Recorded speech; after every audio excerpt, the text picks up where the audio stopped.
Alors, différents types d'évaluation servent des objectifs différents et vont être réalisés à des moments différents de l'intervention. Les méthodologies utilisées, l'expertise requise et le budget absorbé vont aussi être différents suivant le type d'évaluation. Pour l'évaluation à mi-parcours, elle est en général réalisée à mi-chemin de la mise en œuvre de l'intervention. Donc, pourquoi est-ce qu'on effectue une évaluation à mi-parcours? Au-delà du respect de certaines obligations, c'est pour voir si les progrès de l'intervention se réalisent conformément aux attentes et pour comprendre pourquoi les progrès se réalisent ou peut-être ne se réalisent pas comme prévu. L'évaluation à mi-parcours, elle va suggérer un certain nombre de mesures correctives pour améliorer l'efficacité et l'efficience du projet dans la période restante. Donc, l'évaluation à mi-parcours, elle a à la fois une perspective rétrospective et une perspective orientée vers l'avenir. Elle regarde en arrière pour voir ce qui s'est passé, ce qui a fonctionné ou non, mais elle regarde aussi vers l'avant puisqu'elle suggère des actions correctives et qu'elle identifie des leçons tirées de cette expérience. Si par exemple vous devez lancer la phase 2 d'un projet et que vous effectuez une évaluation finale, les résultats de cette évaluation finale arriveront trop tard pour informer votre processus de programmation. Donc, si vous souhaitez tirer des leçons et savoir où vous allez pour préparer une deuxième phase ou un projet similaire, vous devez procéder à ce type d'évaluation à mi-parcours.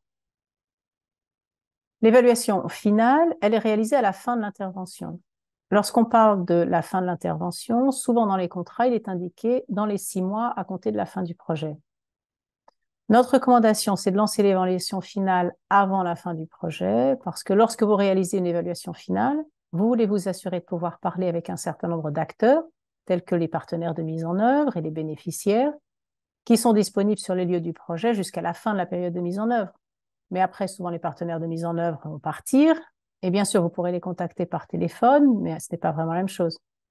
Donc, veillez à ce que l'évaluation finale soit lancée de manière à ce que l'équipe d'évaluation qui va opérer, les évaluateurs externes, puissent entrer en contact avec l'ensemble des parties prenantes avant la fin du projet.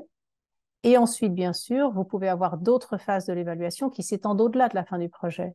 Mais il est important que l'évaluation commence avant. Alors, que nous apprend l'évaluation finale?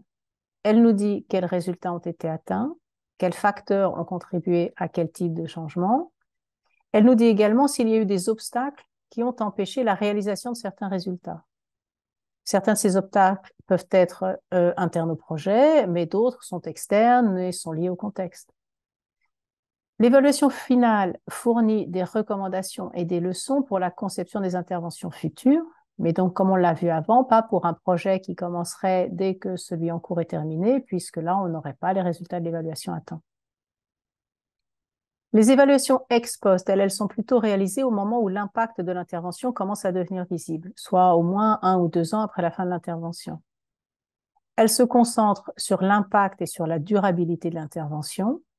Elles peuvent également couvrir d'autres questions, telles que la mesure dans laquelle le projet a répondu aux besoins des bénéficiaires. Mais dans certains cas, vous souhaiterez sans doute concentrer votre énergie et vos ressources sur le niveau supérieur de la chaîne de résultats. L'évaluation ex post analyse non seulement les impacts attendus, mais aussi les impacts inattendus. C'est-à-dire qu'elle regarde s'il y a eu des effets inattendus, positifs ou négatifs, et si c'est le cas, quels sont les facteurs qui les ont influencés.